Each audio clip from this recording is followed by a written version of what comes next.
What's up YouTube, I'm Guy, and today on the channel I wanted to talk about a topic that's been on my mind for a little while now. It is the topic of how to spot a fake Rolex. But in particular, I would like to look at some of the myths and misinformation that is floating around out there on the internet. There's a lot of YouTubers, there's a lot of articles on websites, there's a lot of discussions on forums and in Facebook groups, and even down in the comments of some of my videos that are honestly full of incorrect information when we're talking about the topic of identifying a fake Rolex.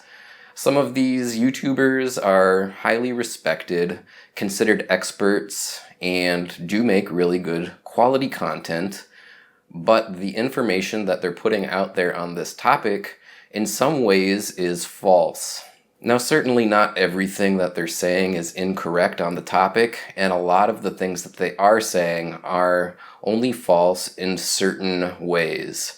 Really, when it comes down to it, they are talking about these topics in the form of absolutes. And when you're trying to identify a fake Rolex, there are no absolutes. You have to know what you're doing or know somebody that knows what they're doing, i.e. a certified Rolex watchmaker.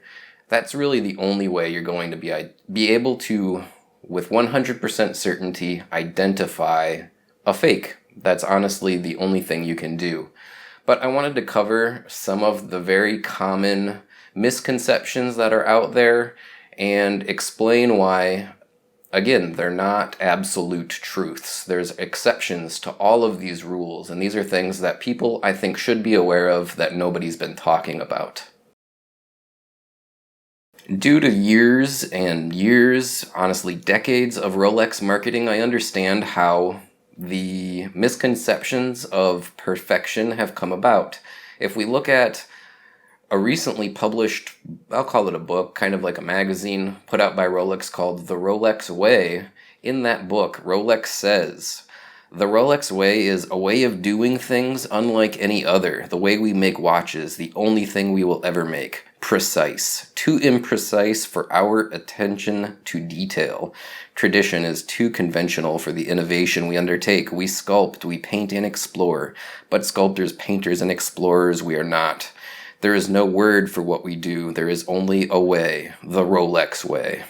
That's really great marketing. It's very poetic.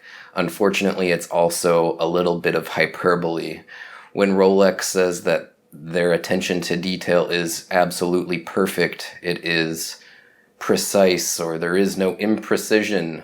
That's where a lot of people get the ideas that the way that you can identify these fakes is simply by looking at the overall quality of the product in terms of imperfections.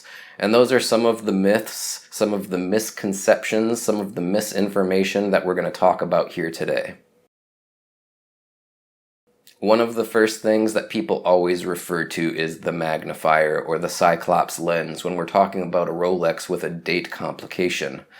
Two things generally come up. Number one, they'll say that the magnifier is always 2.5 times power, and also the Cyclops lens should always perfectly be aligned on the crystal of the watch. Well, again, there's no absolutes here. There are plenty of examples of Rolex watches that have imprecise levels of magnification. In the 2015 range in particular, it was, at least amongst very knowledgeable Rolex collectors, there were batches of crystals that came out that did not have the correct level of magnification. If you are going to try to judge a fake versus an authentic watch based solely on whether or not the magnifier is magnifying exactly at 2.5 times, you're going to be incorrect from time to time. There, again, are no absolutes here. Similarly, it happens, the magnifiers get applied to the crystal crooked, out of alignment, misaligned, however you'd like to look at it. It's unfortunate that these types of quality control problems come out of a brand like Rolex on products that cost in excess of $8,000, $9,000, $10,000 or more, but it does happen from time to time. And you can't treat that in and of itself as an absolute truth to the fact that the watch is authentic or not.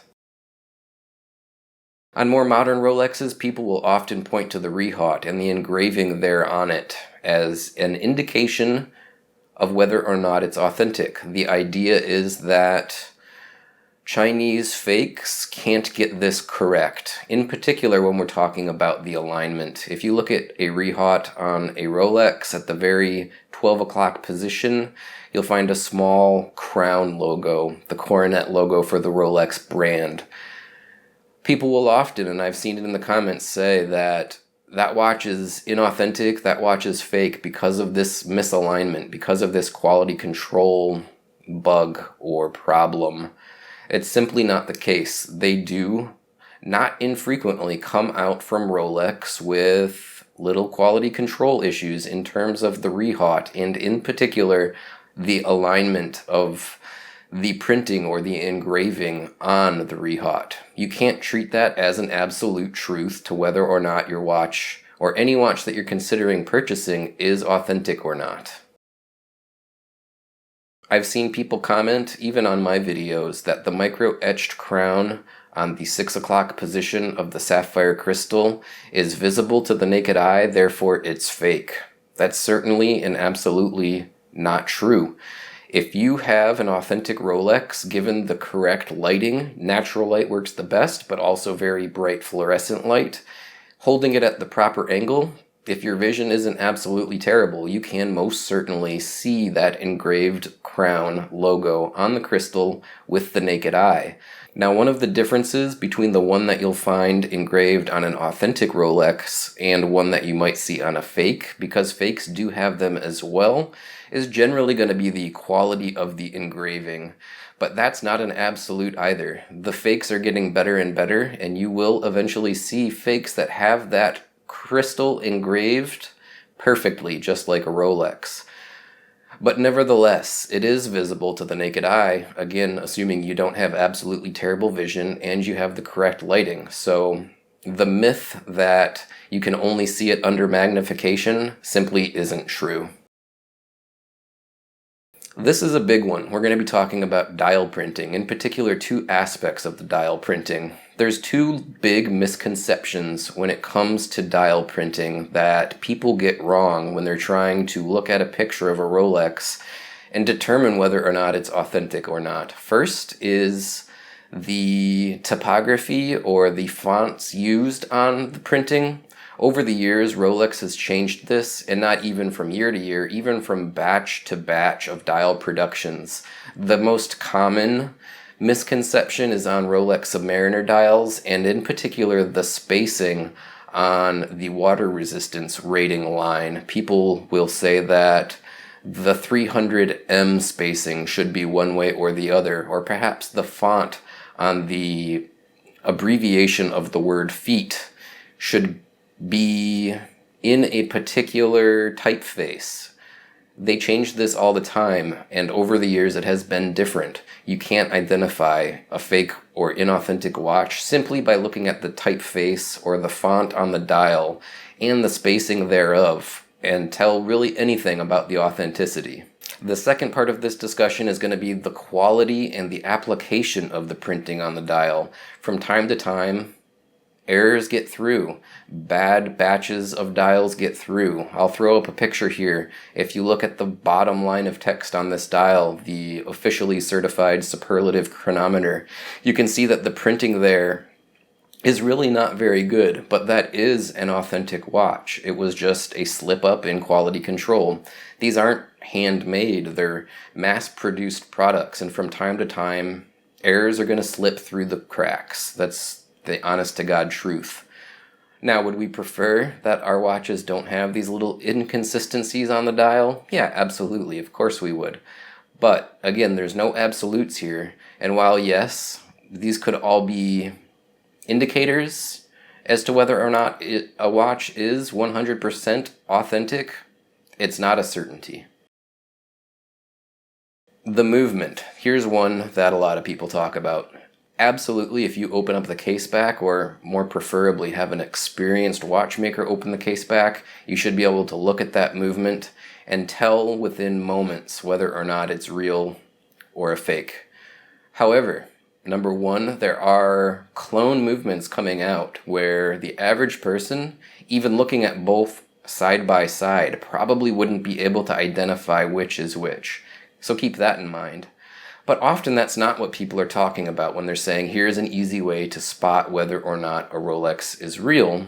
What they're talking about is the timekeeping of the movement. I've seen people say that fake Rolexes aren't accurate. A real Rolex is going to be a superlative chronometer. It's going to be exceptionally accurate, within plus or minus 2 seconds per day in the case of the modern Rolex watches. Well, the truth is, the fakes can be just as accurate, so judging whether or not one watch is more accurate than the other is not an absolute truth. Secondly, real Rolexes come out all the time that don't keep time or don't have the accuracy, even within cost specs. It happens. Maybe during shipping it gets jostled around.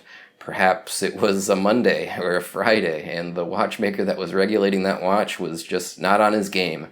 But from time to time, watches do come out that are not even within the cost specifications when you're wearing them on your wrist. Another thing about the movement, people will say, oh, if it's a noisy movement, if you're feeling the rotor spin around, or if you're feeling that rotor wobble, it's definitely a fake.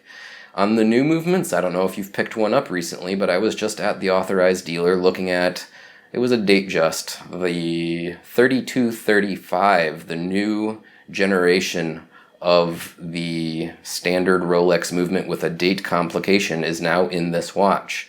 I can tell you, if you pick that watch up and give it a little bit of a shake, the wobble of the rotor is very noticeable. They've changed the, I don't know, not gears, that's the incorrect word, but the system on which the rotor sits, and it's now a ball bearing system, and it's relatively noisy. At least the one that I saw at the authorized dealer was. The Submariner that I own, I can't even feel the rotor move, but looking at one of these new watches with the 3235, it's very apparent that that rotor is in there and that it's spinning around. So that's also not an absolute truth. You can't tell if a watch is real or fake simply by whether or not you can feel the rotor of the watch move inside. As you can see, most of these topics are about quality control, and I'll cover one more real quick that I've seen people discuss. They're talking about things like dust under the dial, smudges on the dial, scratches on the handset. Anything that would be less than perfect could not possibly be an authentic Rolex. Well, first of all, that's not true. Sometimes Rolex puts out products that have these little tiny problems. In particular, when we're talking about sending a Rolex off for service, I have seen a countless number of examples of people that have gotten their watches back with problems just like the ones we're discussing. There's a little tiny flake of dust under the dial. There's a scratch on the 18-karat gold handset. There's a smudge on the dial. Things like this happen after service, unfortunately far too frequently given the price of this watch and given the cost of the service of these watches. Like I said at the beginning of this, none of the things that we've talked about here, as presented by other YouTubers, as written about in articles, or as talked about in the comments of forums and Facebook groups, are necessarily incorrect. A lot of those things that we've covered here are in fact tells for a fake watch. However, they're not absolute truths. Those same things that pop up more frequently perhaps in fake watches even pop up in authentic Rolex watches. So don't think just based on looking at some cosmetic flaws or any sort of little irregularities on a watch that it's automatically fake. If you're thinking about purchasing a watch, the only way that you can know for sure is to take it to a Rolex service center or a Rolex authorized dealer or potentially a very knowledgeable and trusted watchmaker and ask them to open up and authenticate that watch for you. Thanks for tuning in, guys. I hope you enjoyed this little video. I wanted to cover some of these myths and misconceptions about how to spot a fake Rolex. Hopefully you learned a little something here today. I appreciate you watching. As always, please help support the channel by going over to my social media accounts, be it Facebook, Twitter, or Instagram, whichever you prefer, and following me over there.